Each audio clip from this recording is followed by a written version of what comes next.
Hey everyone, Jeremy L. Jones here, author of Ruins of Empire. If you are listening to this and you live in the Boise area, or can get to the Boise area, July 13th is the official release party and book signing for Saturnius Mons at County Line Brewing. The party starts at 6 p.m., so bring your copy of the book or some proof that you purchased the book, and enjoy a free pint of one of their many fine beers on me. If you don't have a copy yet, just go to Amazon.com, search for Saturnius Mons, and pick up your copy right now. Like, right this instant. Go ahead. We'll wait. Got it? Good. Now that's County Line Brewing on July 13th. I look forward to seeing every single one of you there.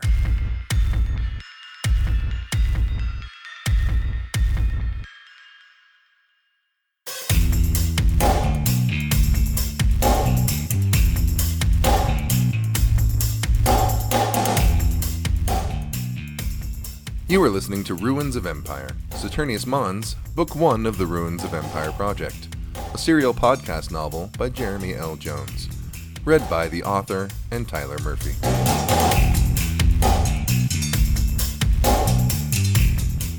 The story so far. As the forest people and the corporation lined up outside the city walls in preparation for the coming battle, Isra, Althea, and Viekko rushed to the center of the city, where the Houston was rallying the Urbanoi citizens. Isra tried to reason with him, but in the end, neither the Houston nor the people of the city would listen to her warnings. The only thing left to do was to prepare for the coming battle that was now inevitable.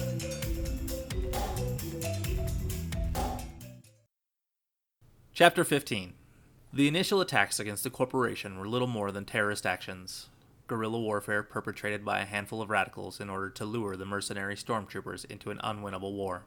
All great civilizations fear being seen as weak in the eyes of their enemy. Hundreds of great empires throughout human history have ripped themselves apart just to avoid being seen as weak. From The Fall, The Decline and Failure of 21st Century Civilization by Martin Raff.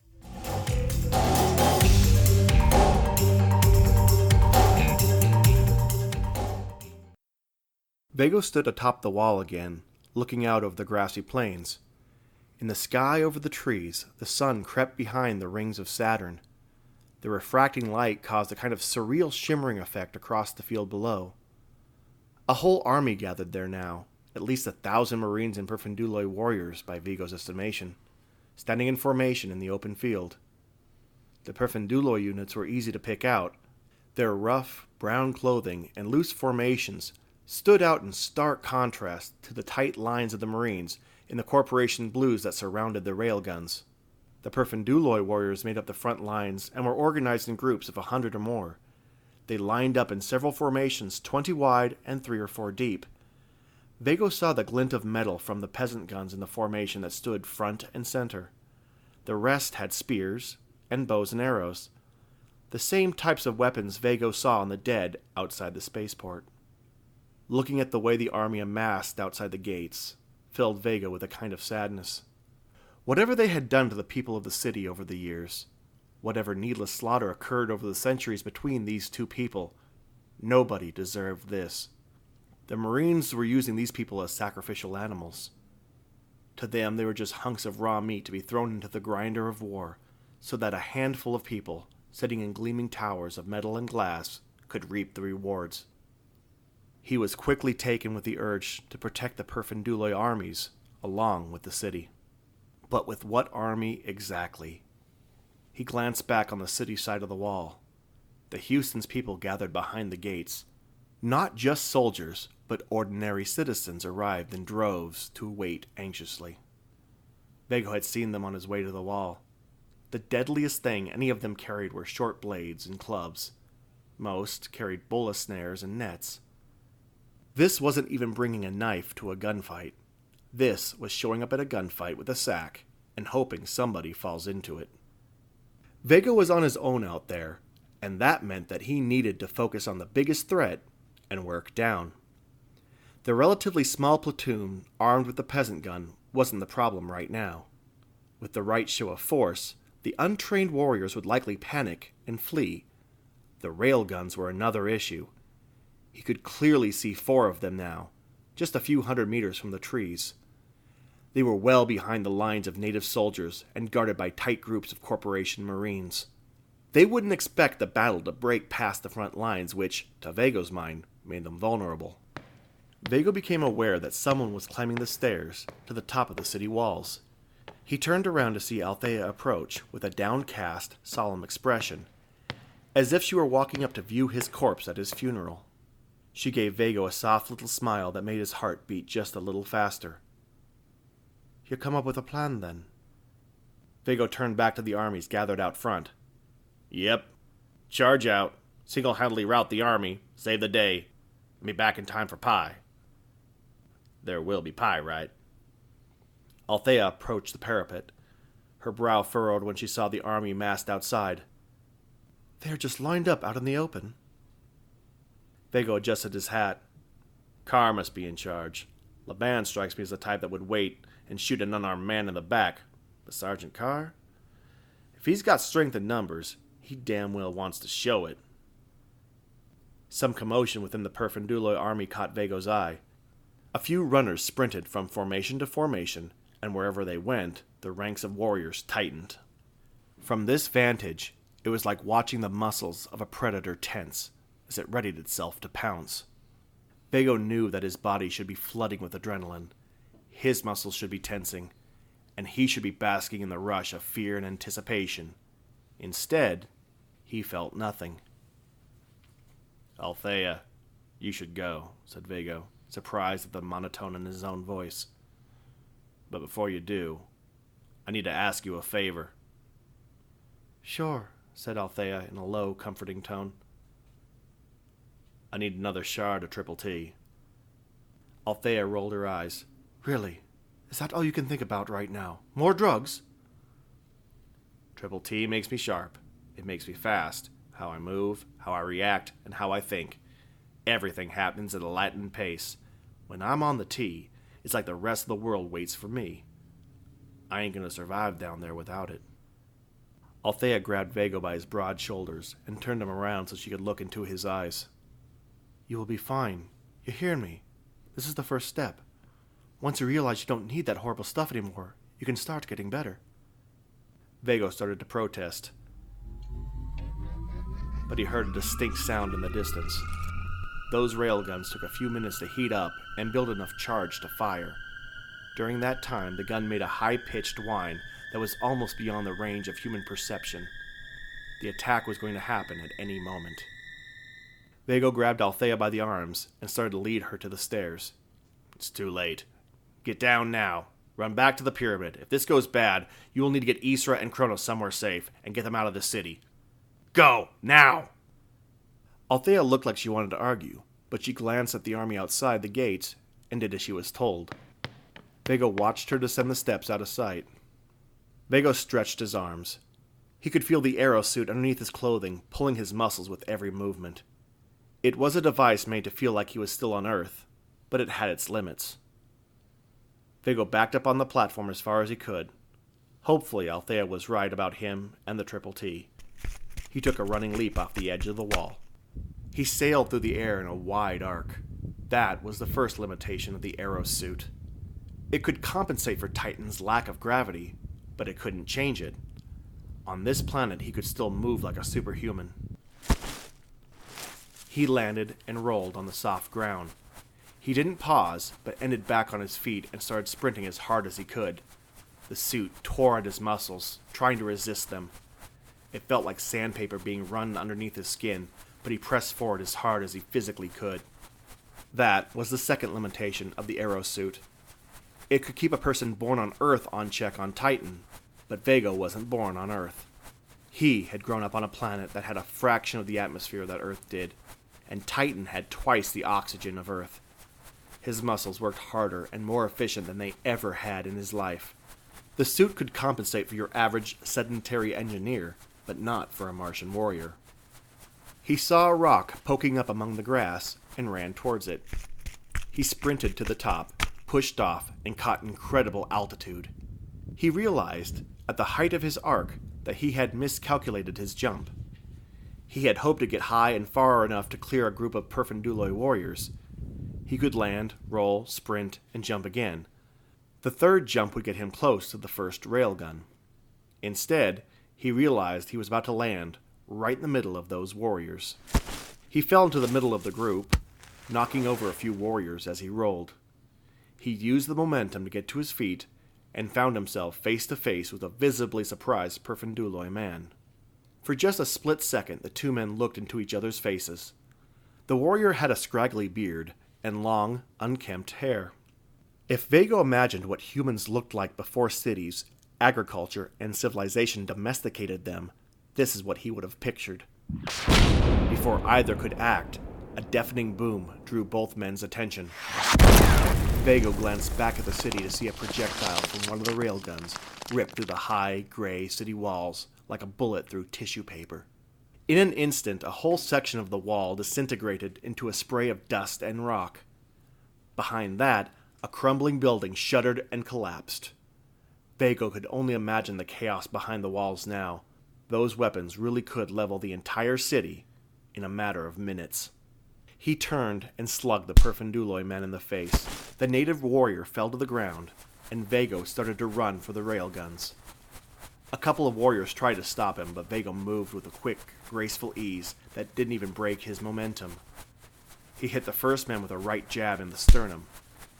He stepped forward with his left foot, rotated his body, and threw his right elbow into the next man's throat.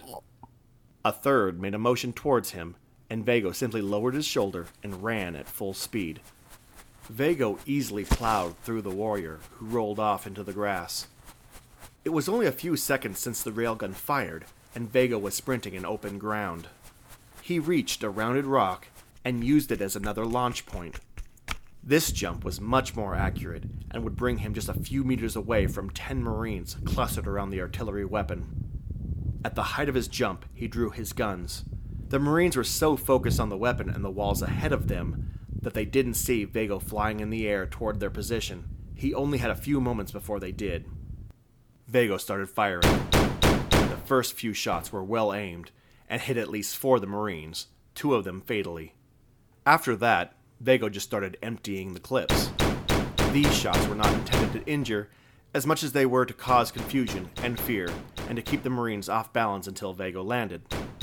Still, he managed to wound a couple in the process. His guns clicked empty just moments before he landed. He rolled and holstered them. He saw a Marine running in a blind panic a few meters ahead.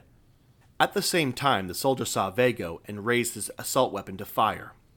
Viekko was on him before he managed to get a shot off. He grabbed the barrel of the gun and landed a right jab on the man's throat with enough force to collapse his windpipe. The Marine staggered backward and released his grip on the gun.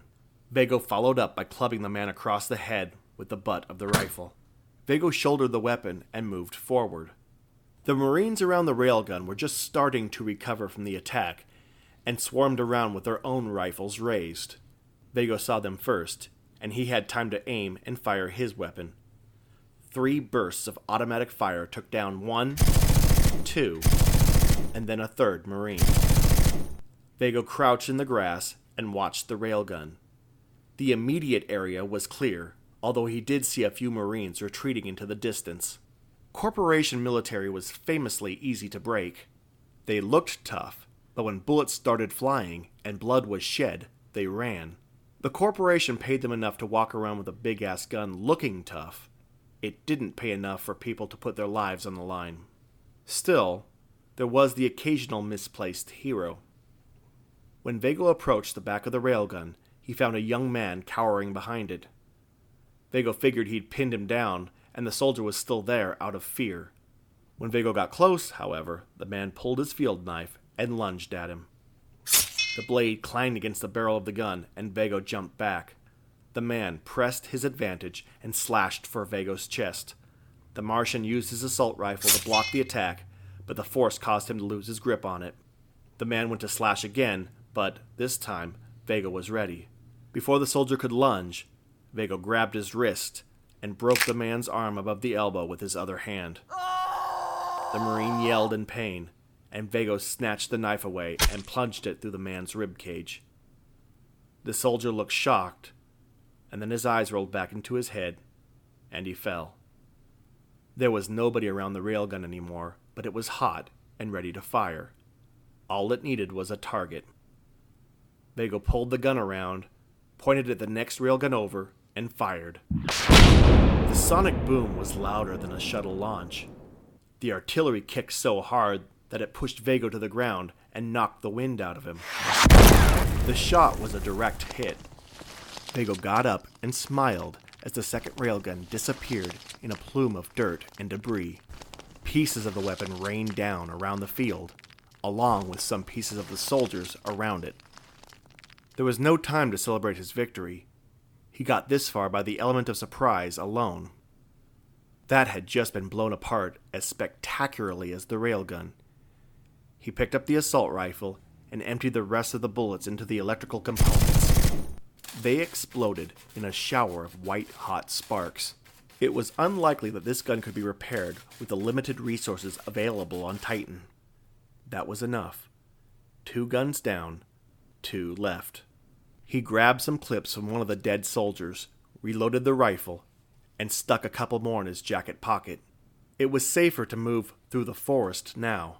There was a lot more cover, plus a chance to sneak up on someone. He sprinted for safety and heard bullets thunk against tree trunks. From there, he moved towards the next objective. Most of the Marines were focused on the events in front of them. There were 2 holes in the city wall now. Somehow, in the haze of battle, they managed to get a shot off without him noticing. Already the front formations of the Perfunduloi advanced into the breaks. Screams and gunfire were becoming apparent even where he was standing. Viekko moved as quickly as he could through the dense foliage, using the cover to his advantage. He killed Marines looking for him, and, when he could, he also picked off those too distracted by the events near the city wall. He paused just behind the 3rd railgun to collect himself and reload. The forest around him grew darker as the sun started to disappear behind the ringed planet. Just a few minutes left of daylight before the eclipse plunged the battlefield into darkness, and only a few minutes before they'd find out if the Houston's predictions carried anything but hot air. He paused for a moment. He still didn't feel the rush of pure adrenaline that he usually associated with battle. There was something cold and distant about the way he fought. There was no thrill, no sense of honor and glory, just the cold, bloody reality of systematic murder. Still, it seemed to be effective. Maybe Althea was right. Maybe he didn't need the drugs to fight. He just needed them to enjoy the bloodshed. He emerged from the forest, firing full automatic at the Marines, clustered around the 3rd railgun. Most were oblivious to him and fell down dead under the rain of bullets. Those who didn't ran from their post. By the time Viekko emptied his clip, this railgun was abandoned as well. Viekko examined the weapon. This one was recently fired and just beginning to charge again. He saw some movement out of the corner of his eye. He turned to see the last railgun pointing in his direction. The distant, piercing screech told him that it was fully charged. He swore and bolted for the trees again, but it was too late. There was a roar, like hell itself erupting from the ground. Then, for a few moments, there was nothing.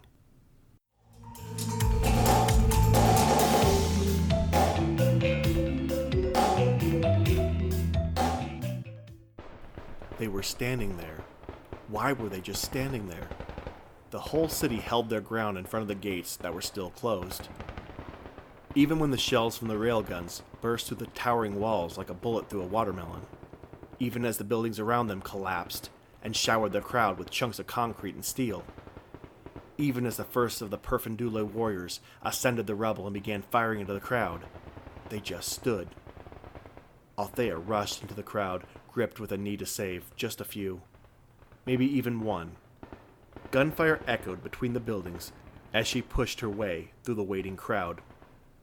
It wasn't long before she came upon a man laying on the ground. His face was streaked with blood, where something, maybe a chunk of debris or a bullet, had hit him. She knelt beside him. "Can you stand?" More gunshots. Althea looked up and saw 5 Perfunduloi warriors standing on the top of the rubble that used to be part of the wall. They fired shots into the crowd while they threw rocks, bolo snares, and anything they could at them. One gunman, hit in the head with a rock, fell back, but the rest kept firing. She took the man by the arm. "I'm going to get you out of here!" The man pulled his arm out of her grasp. "No! Me attendus!" Althea tried again, but the man pulled away and said, with a certain finality, "Me attendus!" Althea stood and backed away. Everyone around her just stood watching the sky. Over the wall, a sliver of the sun still showed from behind Saturn.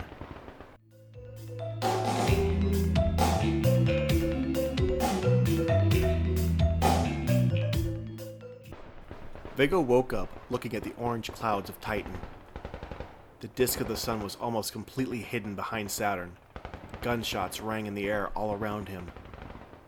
The events of the last few seconds flashed in his brain. He had been knocked out, but thankfully only for a matter of seconds. He rolled onto his stomach and felt an agonizing, fiery pain in his side.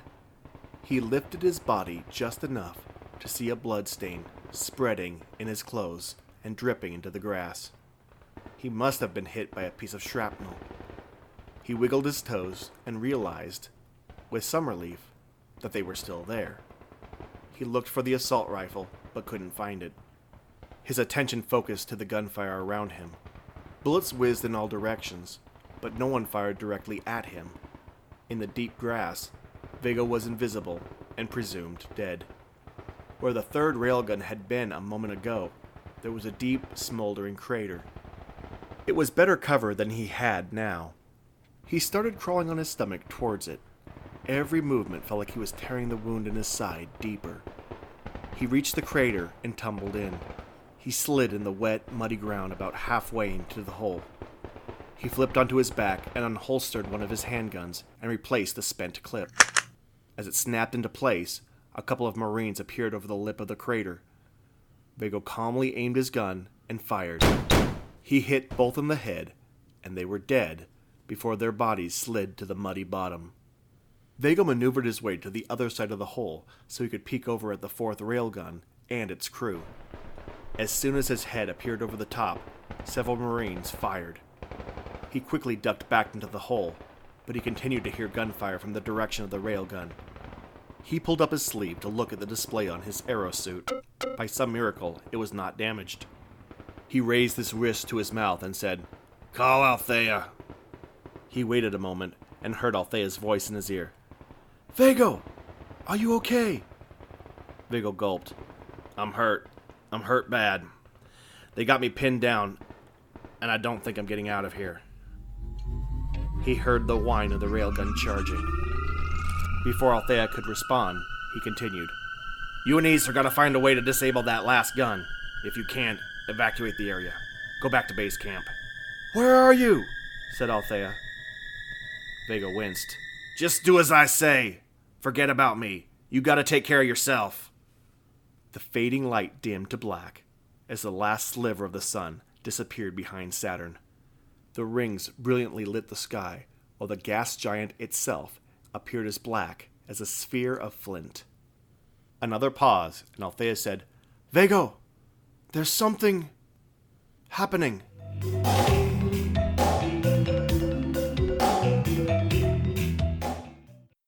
Something was happening.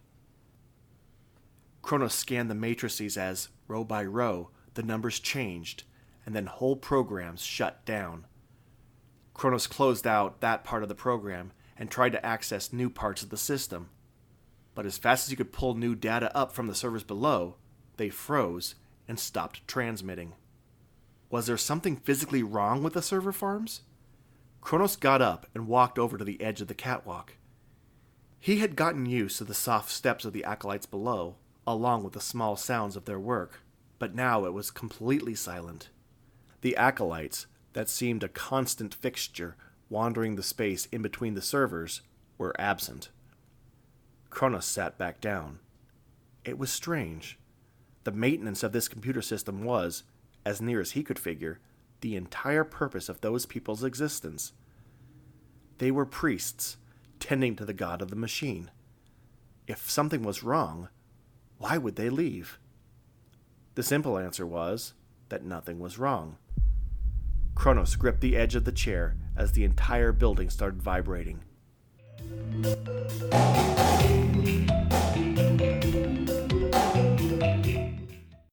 Viekko peeked over the lip of the crater again. The battle just stopped. Dead. As if somebody had gone out there and called a timeout on account of the darkness. The Marines nearest him pointed at the city, specifically the golden pyramid that glowed even in the darkness. 4 panels that formed the cap spread apart and slid down the side of the pyramid, and several dark figures jumped up from the now exposed top. They shot into the clouds, 1 or 2 at a time, just seconds apart. He knew immediately what he was seeing, although he was not sure he could or wanted to believe it. It was the Venganto, the avenging angels that the Houston talked about in his speech.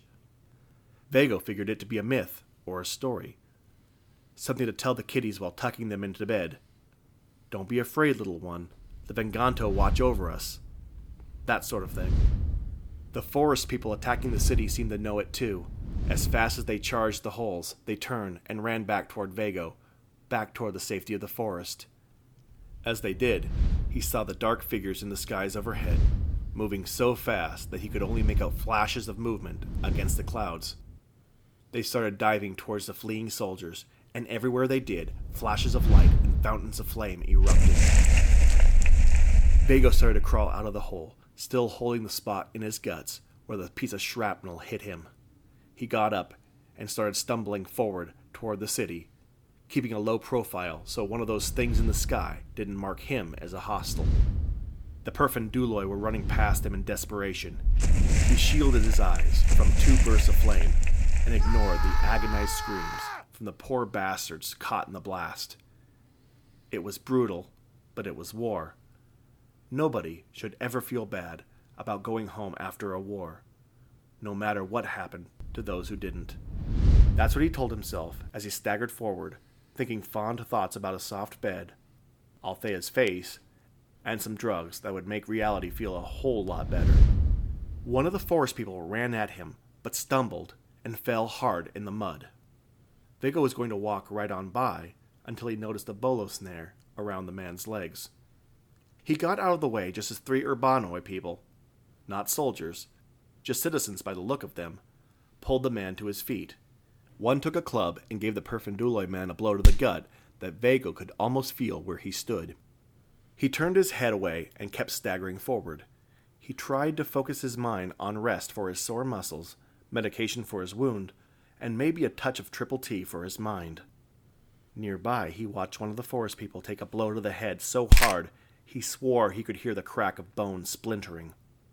The man had his hands tied behind him, and he crumbled to the ground like someone had just let the air out of him. An Urbanoi soldier grabbed the man by the arm and started dragging him back to the city. Viekko pushed himself forward, toward the gates. Isra could fix this. That was her job. His job was to kill things.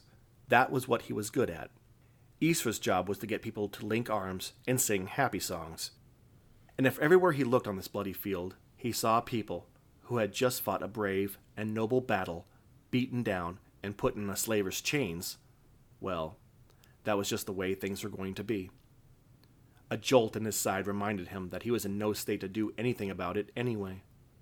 A young Perfenduloi man, just barely old enough to grow the scraggly beginnings of a beard, came running up at him, chased by a small pack of Urbanoi citizens.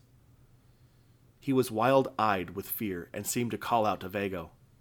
He wanted to say to the kid, "Sorry, this is war. I can't help you." The citizens caught up to him.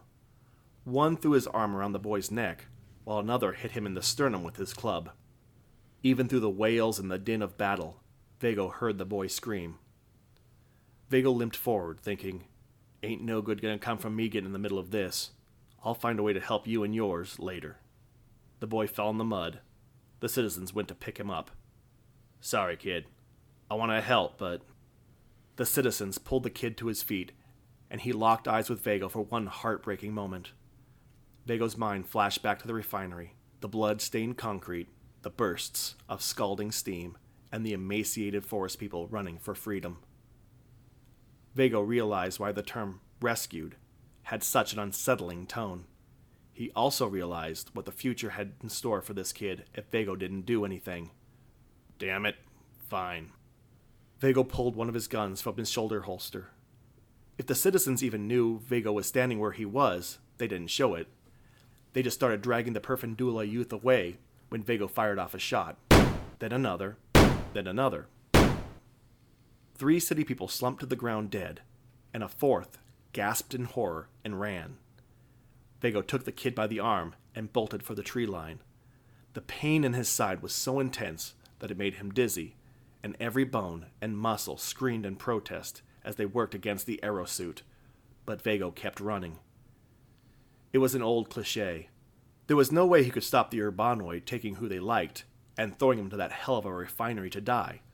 But if he could save one, just one, well, maybe he'd quiet the guilt twisting in his gut enough to get himself fixed up.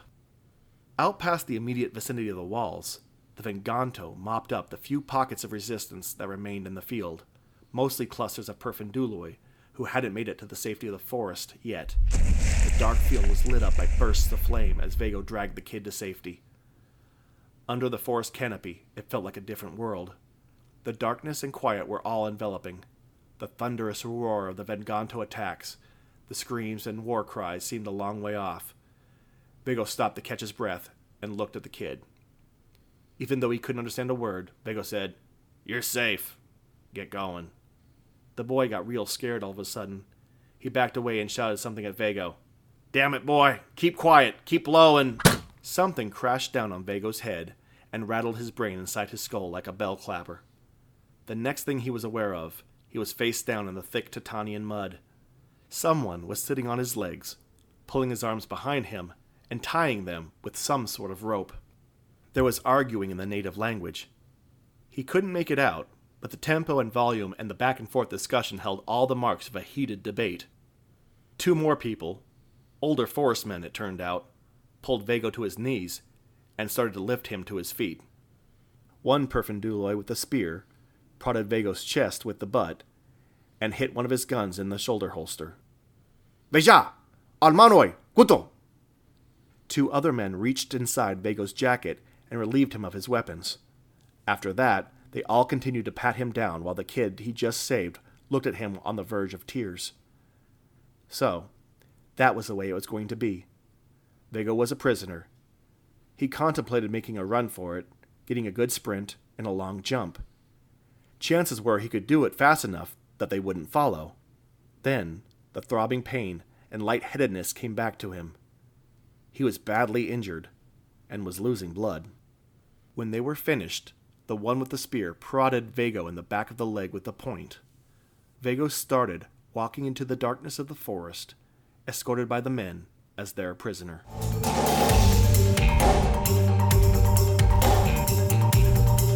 You have been listening to The Ruins of Empire, Saturnius Mons, the first book of the Ruins of Empire project.